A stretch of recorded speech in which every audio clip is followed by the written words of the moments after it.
Assalamualaikum warahmatullahi wabarakatuh. Sampai ketemu lagi di channel Adebo Senuseri, brother. Kita hari ini mau perjelaskan tentang sejarah-sejarah Adebo Senuseri bermain bonsai kali ya, brother ya.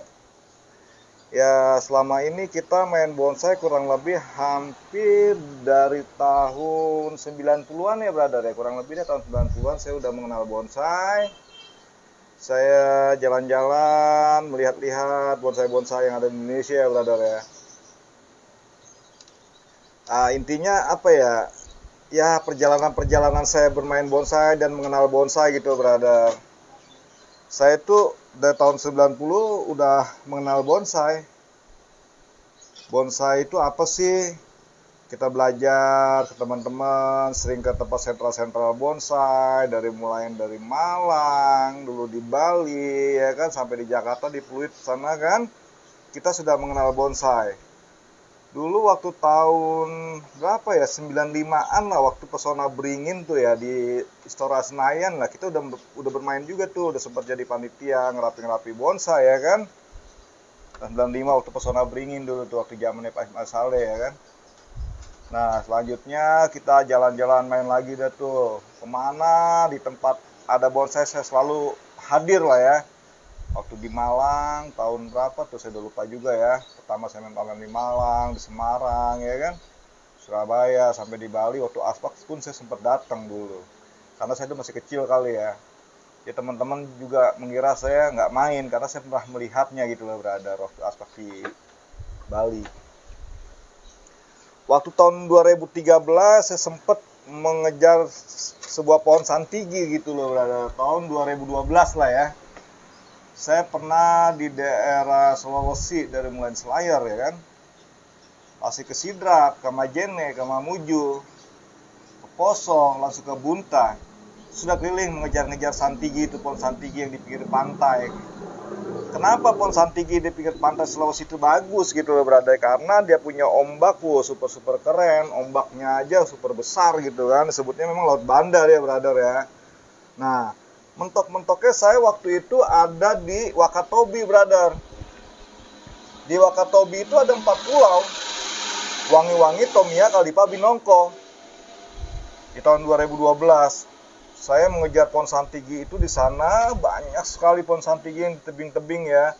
Karena di sana dibuang sama orang kali, dibuat resort sampai Tomia sekarang buat resort bagus. Dulu di situ santigi semua. Nih contoh gini, waktu tahun 2013 saya membuatnya, brother, buku ini. Santigi waktu di Wakatobi 2013 buku ini, waktu pameran di Sunter ya, brother ya. Nah, ini dia nih, brother. Ini sejarah-sejarah saya sempat dibuatin dulu sama Pak Yongki. Pak Yongki itu sekjen di PBB Pusat. Dan saya juga salah satu pengurus PBB Pusat, brother. Saya sekarang tuh di bidang budidaya gitu loh, brother. Nah, waktu itu saya buat ini buku 2013. Tentang masalah bonsai Wakatobi. Nah, ini bukunya, brother. Ini bukunya waktu saya 2013 ini tentang masalah Wakatobi, perjalanan saya ya, brother ya. Nah, ini dia. Nah, ini dia. Saya nih 2013 sama Pak Yongki Budi Sustio. Nah, ini dia waktu itu di Wakatobi. Dari ini saya naik kapal. Nah, ini dia waktu abang muda ini, Bang. Waktu umur 2012 ini, brother. 2012 dibuatnya tahun 2013 ini. Oh, ini namanya ADM Sani, Ade Muhammad Sani. Ya. Nah, sumber ininya Pak Yongki nih, nulisnya di sini. Kita berbicara, ini saya. Nah, ini di Kendari nih. Di Kendari ini ada salah satu ya lambang naga hijau ini di pinggir pantai di Kendari. Ini Tomia, ya kan? Boleh, Bang, Tomia, Bang. Tomia seperti ini dia, brother. Wow, super keren. Dulu di pinggir sini santigi nih. Nih, ini lagi, brother, cara-caranya. Nah, ini kepulauannya nih. Ini kepulauannya Wakatobi ada di sini, brother. Agak lama di sini nggak apa-apa. Nggak apa-apa. Nah, ini, brother, di sini dari Wangi-Wangi ya kan, langsung ke Kalidupa ya kan. Nah, Binongko ada pas mentok terakhir di Binongko sini. Seberang Binongko udah Australia, brother. Nah, ini nih.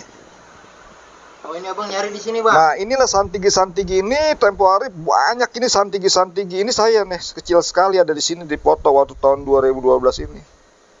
Di sini nih santigi ya kan ini Tomia. Ini di Binongko nih.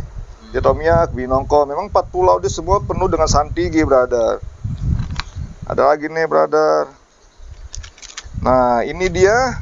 Nah ini kepulauan ini di Binongko. Ini semua ini pohon-pohon santigi. Pohon santigi. Nah ini saya waktu itu cara-cara menggali pohon santigi ini pohon-pohon yang sudah apa ya, sudah kering-kering, sudah mati kita galihkan gitu, kita gali. Kalau pohon-pohon tinggi ya kagak kita gali untuk apa gitu loh brother. Karena pohon-pohon yang bagus aja yang sudah tua kali ya yang kita akan gali. Nah ini dia kepulauannya. Ada lagi brother. Kita di sini sempat makan-makan ikan. Nah di sini dia di dalam ini di daerah Wangi-Wangi nih. Ada juga bang dia di dalam laut bang. Dia karena waktu itu saya sempat diving ya di dalam laut ini, gitu brother. Nah ini teman-teman kita yang ada di Sulawesi ini salah satu teman sahabat kita Jaini nih brother. Ini Jaini sobat kita. Sekarang dia jadi master. Jaini ini brother. Nah ini pohon-pohon santigi ini kita bantai ini karena sudah nggak kepakai kita bawa pulang dulu sampai ke Jawa brother. Oh ini abang ini kali yang berdiri ini ya? Ini kita, ini saya ini, ya.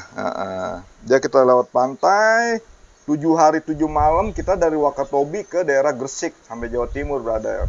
Naik kapal laut, bukan naik pesawat, brother. Ini dia, brother. Ini perjalanan-perjalanan saya, gitu loh. Nah, waktu tahun 2017 kita sempat diundang ke India. Kita tahun 2017 sempat diundang ke India, saya mendapatkan sertifikat di Fadora ini, Fadora Club ini 2017. Nah, semenjak pas Covid ini saya nggak berangkat lagi, brother. Nanti kalau sudah Covid lagi, kita berangkat lagi ke India, brother. Ada nama abang ya bang? Ada, nama saya Ade Muhammad Sani. Wah, iya. Ini saya sertifikat saya waktu saya 2017 di Master, India. berarti bang master bonsai dong? Alhamdulillah kita disebutnya master ya, tapi kita masih tetap belajar di bonsai itu, di seni itu nggak ada bilang master, tetap selalu belajar kita brother. Nah itu loh brother, ini perjalanan saya tahun 2017 saya ke India, sempat ngajar-ngajar bonsai, mengenal tentang masalah bonsai gitu brother. Nah ini foto saya nih sama kakek saya, orang bilang katanya ini siapa nih brother? Gue bilang ini titisan gue, ternyata Pak Karno ya kan, di sebelahnya aneh nih brother ya kan, ini aneh nih brother ya kan, Ade Muhammad Sani ya kan, ya alhamdulillah lah brother ya, kita main bonsai ini benar-benar, kalau di Indonesia insya Allah saya udah keliling brother, saya dari mulain dulu perjalanan saya ya, sampai di Atabuan lah, perbatasan Timur Leste, saya sempat di sana dulu 3 bulan, di sana banyak di tebing-tebing itu banyak apa ya, banyak kan pohon-pohon asem gitu brother. Dari sana mulai dari Bima, NTT kan, saya jalan terus ke Lombok kemana, udah saya keliling lah ya, sampai saya ke Raja Empat ke Papua sana kan, lewat Sorong sana saya hampir Raja Empat, sampai di Papua, karena di Papua sana memang di Raja Empat itu memang banyak santigi, tapi memang dia punya santigi karakternya tidak tua gitu brother, karena tidak ada ombak besar. Kalau santigi paling oke banget di daerah Sulawesi. Karena dia punya ombak bandar, laut besar, ombaknya pun besar, brother. Sampai saya ke Aceh juga pernah. Dulu tahun 2000 berapa ya, Aceh, aku sempat ke Aceh. Saya mulai jalan, mulai dari Medan, Laut Danau Toba, Laut pesisir, sampai saya di Aceh gitu, brother. Udah keliling lah Indonesia, di mana saya ada tempat, insya Allah saya ada. Di Riau, di Medan, di Palembang, ya kan, apalagi di Lampung, saya udah keliling semua ya, brother ya. Daerah Sumatera, alhamdulillah saya udah keliling semua. Ya, karena saya main di bonsai, sampai saya ke Tanah Suci. Ya, karena dari hasil bonsai gitu loh, brother. Alhamdulillah banget, brother. Perjalanan hidup saya tuh benar-benar mengenal bonsai, sampai saya pengen banget ke Tanah Suci. Akhirnya tercapai juga saya bisa ke Tanah Suci, brother. Ya, bersyukur banget ya, brother ya. Pokoknya ya, apa ya, perjalanan saya tuh di bonsai benar-benar mengasihkan banget lah. Berarti yang penting buat pemula ini menginspirasi banget nih Bang Ade ya. Oke banget, oke lah kalau teman-teman ingin mau belajar gitu kan tentang masalah bonsai. Ya kita belajar, oke, di tempat saya free loh berada, tidak usah bayar. Jadi di Indonesia ini banyak jenis tanaman-tanaman yang berbeda. Jadi setiap daerah tuh punya jenis ciri khas yang berbeda gitu, brother. Contoh, cemara udang. Cemara udang itu asli dari Madura. Di dunia cuma nggak ada lagi, cuma satu di Indonesia ada yang di Madura, cemara udang. Dari sana di pinggir pantai, daerah Lekong, Lombok sana ya, brother ya. Kayak di Eropa nggak ada dia, Bang? Nggak ada. Itu Indonesia punya khas, benar-benar dia punya cemara udang. Nggak ada lagi di dunia. Kayak di Belanda, di Jerman No, nggak ada. nggak ada. Cuma yang ada cemara udang, jenis juniper udang itu yang ada cuma di daerah Madura. Kalau santigi, otomatis Australia dia punya, ya kan? Karena dia punya laut Banda sama. Otomatis dia punya, karena dari biji ya, gitu. Nah, anting putri itu hidupnya pun hunting putri itu ada di daerah tanah-tanah gambut, brother ya. Yang ada cuma ada di Kalimantan, Pontianak, ya kan, Riau. Kalau ada tanah gambut, pasti dia punya hunting putri gitu loh. Selain di Indonesia, hunting putri ada di mana, di negara mana lagi, Bang? Vietnam, Thailand, dia punya ada di sana. Beda nggak, Bang, macamnya model gitu? Sebetulnya sama, dia punya karakter, dia punya anting putri itu ya cuma beda nama aja. Kalau di Malaysia dia bilang dia punya Santalia gitu loh, brother. Kalau di Indonesia dia punya anting putri, kalau di Vietnam dia punya anting Santalia juga gitu, brother. Karena apa kalau disebut anting putri? Kalau di Indonesia kan karena dia bunga kayak anting-anting kali ya, brother ya, disebut anting putri, brother. Gitu, brother. Ya, Pak. Nah, Bang, saya mau nanya nih. Oke. Dengar-dengar Abang juga pengurus pusat juga ya? Ya, PBB saya pengurus PBB pusat mulai dari Pak Sabto ya. Dari waktu zaman Pak Yunardi juga saya ikut jadi pengurusan PBB pusat sampai Pak Sabto sampai sekarang ini Pak Erwin gitu loh, brother. Nah, Abang di bagian apa, Bang? Ya, dulu saya di bagian humas, sekarang pasti Pak Sabto saya di bagian tentang budidaya bonsai. Ya, kenapa kita kan selalu kemarin saya sempat bertanya sama di bidang ekspor impor, apa sih yang dipermintain untuk Eropa yang untuk bisa diekspor, ya kan, pohon-pohon apa aja, karena di budidaya di Indonesia ini udah terlalu banyak ya, pohon ini akan dibawa kemana kan gitu kan, karena permintaannya pohon apa aja sih, ukuran berapa aja sih yang buat bisa diekspor kan gitu loh, brother. Nah, kita perjelas lah sekarang udah alhamdulillah teman-teman kita kasih tahu yang ukuran 30 cm ke bawah yang bisa diekspor. Tapi setiap negara pun dia permintaan juga berbeda. Ada pula yang pakai tanah oke, ada pula yang tidak mau pakai tanah karena kita terlalu repot lah untuk ekspor kalau ukuran besar ya, brother ya. Kalau ukuran kecil contoh ke Singapura lah. Ya kita juga sering sih ekspor ke Singapura. Alhamdulillah ya, brother ya. Ada beberapa kali saya ekspor ke Singapura, dia tanpa pakai pot juga, pakai media juga oke, nggak problem. Tapi kalau ke India, kita harus buka pot gitu, brother. Karena perjalanan jauh, kita juga banyak pernah ada yang mati, ada yang hidup ya, tergantung kita kirim jenis pohon apa gitu loh, brother. Singapura biasanya kalau permintaannya pohon apa gitu, Bang? Serika. Kebanyakan serika itu jenis salah satu pohon apa, serika itu pohon 1000 bintang ya, brother, yang mikro ya. Kalau Serika. kayak Malaysia apa tuh? Kalau Malaysia dia banyak, dulu saya pernah kirim pohon mustam gitu loh, brother. Karena jenis kayu-kayu hitam lah ya. Banyak ada berulang-ulang kali. Belanda misalkan gitu, Bang. Kalau Belanda banyak permintaan Belanda, dia jenis-jenis pohon apa ya? Kayak pohon jenis-jenis fikus kecil, sakura, terus lalu pohon-pohon apa ya? Pohon ulmus kan gitu kan. Ada pohon-pohon 1000 bintang juga, tapi dia yang berukuran kecil kalau untuk Eropa kebanyakan. Kalau ke Eropa kita bisa-bisa aja kita langsung ke tempatnya Pak Arpai, di sana ya penampungnya ada namanya orang Belanda namanya Edo. Nah, Edo itu dia punya istri orang Indonesia namanya Ayu. Dia tinggal di Salatiga. Ya, insya Allah itu kenal baik banget lah sama gue lah, brother ya, namanya Ayu itu gitu lah, brother. Ya alhamdulillah kalau teman-teman mau budidaya ukuran kecil, permintaan-permintaan untuk Eropa, kita bisa melalui Pak Edo aja, Ayu itu. Bisa lah membantunya ya. Insya Allah, kalau sudah banyak sekali, kita bisa membantu memasukkan ke Pak Edo, ke Ayu itu, brother. Ya, alhamdulillah banget ya, brother ya. Kita banyak kenalan-kenalan, ya kan, yang sudah yang ngambil barang-barang gue udah banyak lah, brother ya. Pokoknya oke banget, oke, brother. Hari ini saya menjelaskan tentang masalah perjalanan saya. Nah, ini masih panjang sih sebetulnya perjalanan saya. Belum menjelaskan jenis-jenis tanaman apa ya. Tadi baru sampai di Indonesia ya, jenis-jenis tanaman kayak pohon serut, ya kan, pohon beringin, pohon cemara, chinensis, sargenti, jenis-jenis juniper tuh banyak, tapi di tempat dingin, brother. Kayak di Cipanas, Bandung, tapi di tempat dingin, karena dia di tempat panas pun hidup bagus, tapi lebih bagus indah lagi di tempat dingin itu loh, brother. Kayak Santigi, dia nggak mau tempat dingin, dia mau tempat panas. Hidup di tempat dingin, tapi nggak mau sehat gitu loh, brother. Nah, Jadi kalau kayak Santigi kalau misalkan di Jepang hidup nggak bang? nggak akan hidup karena dia ada 3 musim gitu loh, brother.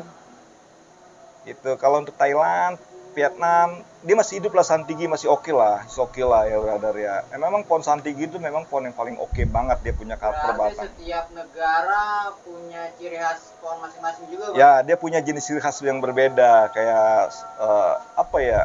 Setiap negara dia punya pohon-pohon kayak Blackpant, Jepang ya, Sakura ya, Jepang lah ya. Karena ada 3 musim gitu loh, brother. Ada musim salju, panas ya kan? Iya. Gitu loh, brother. Kalau di Indonesia juga musimnya banyak. Dingin doang ya kan, adanya di Cipanas, Bandung, Malang, Batu sana kan. Dia kan maunya pohon jenis-jenis juniper lah ya.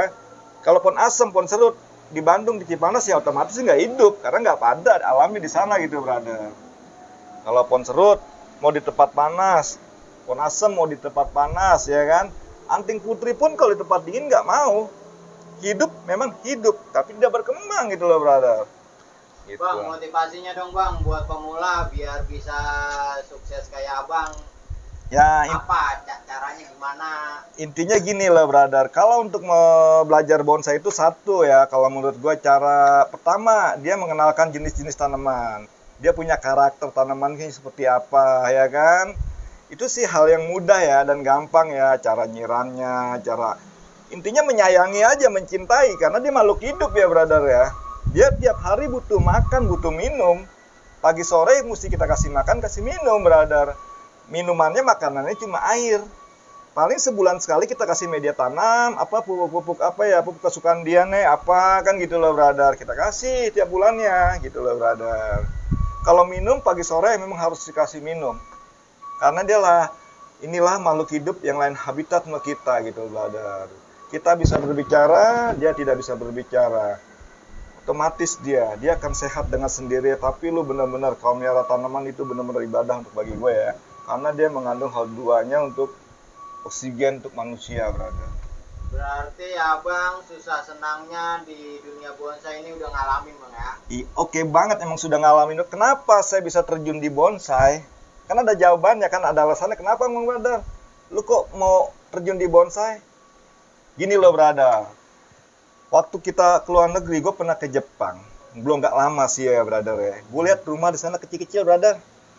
Ya kan? Nggak besar kayak di Indonesia. Mereka mau nyari keindahan kemana? Larilah ke miniatur seperti ini, bonsai gitu, brother. Disebut bonsai itu miniatur bonsai. Nah, kenapa gue pengen terjun di bonsai? Karena di Indonesia ini rumah makin lama, makin kecil. Jadi orang mau nyari keindahan kemana? Larilah ke miniatur seperti ini, brother. Itu punya prinsip hidup saya yang saya terjunkan ke tanaman bonsai. Saya usaha bonsai. Karena saya terinspirasi waktu di luar negeri, saya lihat rumah kecil-kecil. Mereka pengen nyari keindahan kemana? Lari ke miniatur bonsai ini gitu, brother. Bonsai ini adalah miniatur pohon besar dalam bebas. Bagaimana pohon besar dalam kita miniin gitu loh, brother. Kan pakai imaginasi kita selalu lihat apa ya, objek yang dimana kita lihat, oh seperti objek di Indonesia seperti ini nih buatnya, oh objek luar negeri seperti ini buatnya nih, gitu loh, brother. Gitu, gue main bonsai ini karena gue nih terinspirasi ke luar negeri itu, kartu waktu gue rumah kecil-kecil, mereka pengen nyari keindahan, kemana lari ke bonsai, ke miniatur inilah. Gue terjunlah di Indonesia, gue usaha bonsai ini, karena di Indonesia ini rumah makin lama makin kecil. Mereka mau nyari keindahan, lari kemana? Lari ke miniatur bonsai ini, brother. Untuk dalam ruangan, rumah-rumah kecil, kan? Seperti kayak ada alam bebas. Kecil banget, seperti ini nih. Ini pohon song simbol. Yes, oke banget ya, brother ya. Nah, kayak gini tuh. Ya kan? Buat dalam rumah, ruangan, ya kan? Minimal seminggu sekali mesti dikeluarin. Karena dia butuh matahari juga, brother. Gitu, brother. Oke, brother. Terima kasih banyak, brother. Assalamualaikum warahmatullahi wabarakatuh. Sehat selalu, brother. Jangan lupa jaga kesehatan. Banyak rezeki, insya Allah. Amin.